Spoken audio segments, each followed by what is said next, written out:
एक और वीडियो में आपका स्वागत है। मैं आपके लिए जो है आज ट्रेड थ्योरी के जो है कुछ क्वेश्चन लेकर आया हूँ मशीन से। आइए स्टार्ट करते हैं। हमारा जो सबसे पहला क्वेश्चन है वो कह रहा है कि पेपर कचरे के लिए बिन का रंग कोड क्या है। तो इसका जो हमारा आंसर हो जाएगा वो हो जाएगा बी।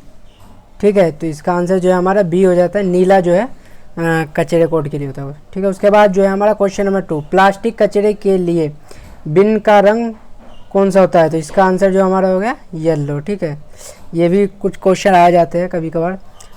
अब यहाँ से जो है सही क्वेश्चन है, बेंच वाइज कैसे निर्देशित किए जाते हैं। तो बेंच वाइज जो है हमारा वो जाता है जबड़े की चौड़ाई से जो है उसको हम निर्देशित करते हैं। ठीक है, उसके बाद जो है क्वेश्चन नंबर है हमारा जो है थर्ड जो है हमारा वह है वाइस का नाम क्या है। फोर्थ है, सॉरी क्वेश्चन नंबर हमारा फोर्थ है, वह है vice. What is name of the vice. यहाँ पे आपको चिट दिखा रखा है और इस वाइस का नाम बताना है। तो इस वाइस का जो है हमारा आंसर हो जाएगा वो है पिन वाइस। देख रहे हो यहाँ पे पिन दिखा रखा है, तो ये पिन वाइस है। ठीक है, छोटी C pin vice. Question number है हमारा 5, what is name of the file. File का नाम क्या है, ये फाइल का नाम बताना है हमारा। तो इसका जो हमारा आंसर हो जाएगा वो हो जाएगा टिंकर की फाइल। टिंकर की जो है फाइल, ये टिंकर की फाइल है। ठीक है, आइए हम क्वेश्चन नंबर 6 देखते हैं। क्वेश्चन नंबर हमारा 6 है, उच्च कार्बन इस्पात को काटने के लिए हैक आरा ब्लेड के लिए सबसे उपयुक्त पिच कौन सी है।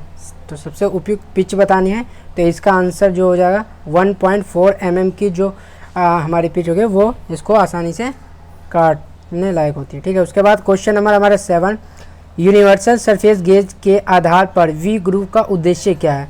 जो हमारा यूनिवर्सल सरफेस गेज होता है उसका जो है उसका वी ग्रुप का उद्देश्य जो है क्या होता है। तो इसका जो हमारा होता है बेल नोजार डाटम सतह पर इस्तेमाल किया जाता है। ठीक है, तो इसका उद्देश्य ये होता है। उसके बाद क्वेश्चन नंबर 8 जो है हमारा अंदर और बाहर किनारों के समांतर रेखाओं को चिन्हित करने के लिए उपयोग किए जाने वाले उपकरण का नाम क्या है। तो इसका जो हमारा आंसर है वो है जेनी कैलिपर। ठीक है, इस जेनी कैलिपर। ठीक है, उसके बाद क्वेश्चन नंबर 9 जो है कैलिपर को कैसे वर्गीकृत किया जाता है। तो इसका जो हमारा आंसर है वो है जॉइंट और पैर से जो उसका जॉइंट होता है और पैर, उस हिसाब से इसको जो है वर्गीकृत किया जाता है।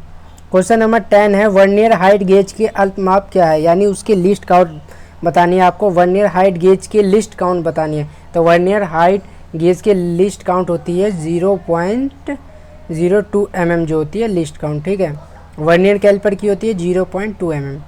उसके बाद क्वेश्चन नंबर 11, सामान्य प्रयोजन में टेप ड्रिल आकार को खोजने का सूत्र क्या है। तो इसका जो आंसर जो हो जाएगा वो हमारा मेजर डायमीटर माइनर पिच। ठीक है, क्वेश्चन नंबर हमारा 12 जो है बाहरी माइक्रोमीटर का उपयोग क्या है। जो बाहरी माइक्रोमीटर है उसका उपयोग बताना है। तो उसका उपयोग होता है बाहरी माप के लिए। इसके नाम से पता चलता है बाहरी माइक्रोमीटर, यानी बाहर की माप के लिए। ठीक है, उसके बाद यहाँ पे एक चित्र दिखाया गया है जो कि जो है माइक्रोमीटर का है। इसके अंदर बताना है 0 से 50 तक के माइक्रोमीटर रेंज की रीडिंग क्या है। 0 से 25 तक की। तो इसका जो हमारा हो जाएगा वो हो जाए 13.13 mm।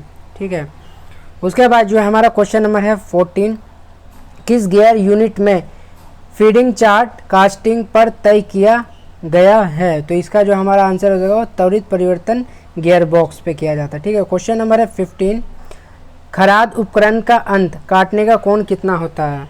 तो इसके अंदर how much the end cutting edge angle of the lathe tool बताना है आपको। तो इसका जो आंसर हो जाएगा वो होता है 13 डिग्री। ठीक है, ये पता होना चाहिए, बहुत ही इजी क्वेश्चन है।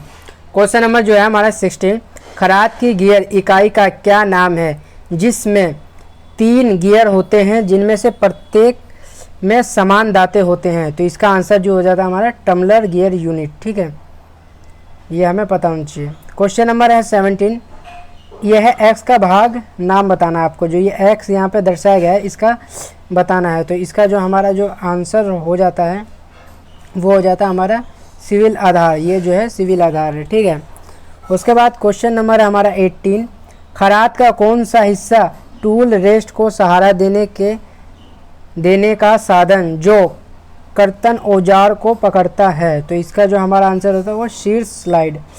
थोड़े कठिन क्वेश्चन है लेकिन जो है एग्ज़ाम में इसी से ही पूछे जाते हैं, क्योंकि पिछले बार मैंने तैयारी किया था तो उन बच्चों ने कहा था कि निमी में से आते हैं, तो इसीलिए मैं निमी के ही क्वेश्चन कराता हूँ ज़्यादा। उसके बाद है खराद में गाड़ियाँ किन तरीक़ों से स्लाइड करती है?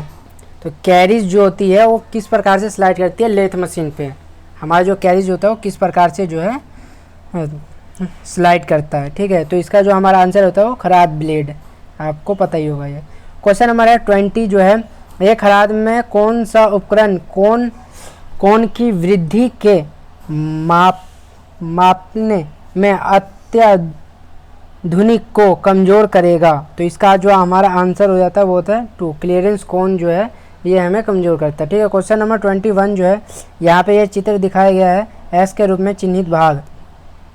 तो इसका जो हमारा आंसर हो जाता है वो होता है 3। मुख्य पैमाना होता है ये, ठीक है। ये जो है हमारा मुख्य पैमाना है। उसके बाद क्वेश्चन नंबर 22 है, यदि खराद का सामना करते समय उपकरण के कूंदे काटने वाले किनारों का उपयोग किया जाता है तो क्या होगा? तो इसका आंसर जो है हमारा उत्तल फेस हो जाता है इसका। एक बात याद रखें कि हिंदी के साथ इसकी इंग्लिश पढ़ें तो ज़्यादा आपको अच्छी तरीके से समझ में आएगा, ठीक है। तो दोनों ही क्वेश्चन पढ़ना है जब एग्ज़ाम देना है। उसके बाद क्वेश्चन नंबर 23 है, एक खराद में सामना करते समय उपकरण सही केंद्र की ऊंचाई पर सेट नहीं है तो फेस कैसा होगा हमारा? तो इसका जो हमारा आंसर हो जाएगा वो है केंद्र में पिप, ठीक है। क्वेश्चन नंबर है 24, टेपर पिन में उपयोग किए जाने वाले मानक पिन टेपर का अनुपात क्या है? तो इसका जो हमारा आंसर हो जाएगा वो हो जाएगा 1:13। क्वेश्चन नंबर है 25, टेपर की लंबाई को खराद करने वाले टेपर की कौन सी विधि शीर्ष स्लाइड के संचलन तक सीमित है? तो इसका जो हमारा आंसर हो जाएगा वो हो जाएगा कंपाउंड रेस्ट विधि। तो उम्मीद है आपको जो है काफ़ी हेल्प मिली होगी। बाकी कोई भी डाउट होता है क्वेश्चन से रिलेटेड तो आप कमेंट में पूछ सकते हैं।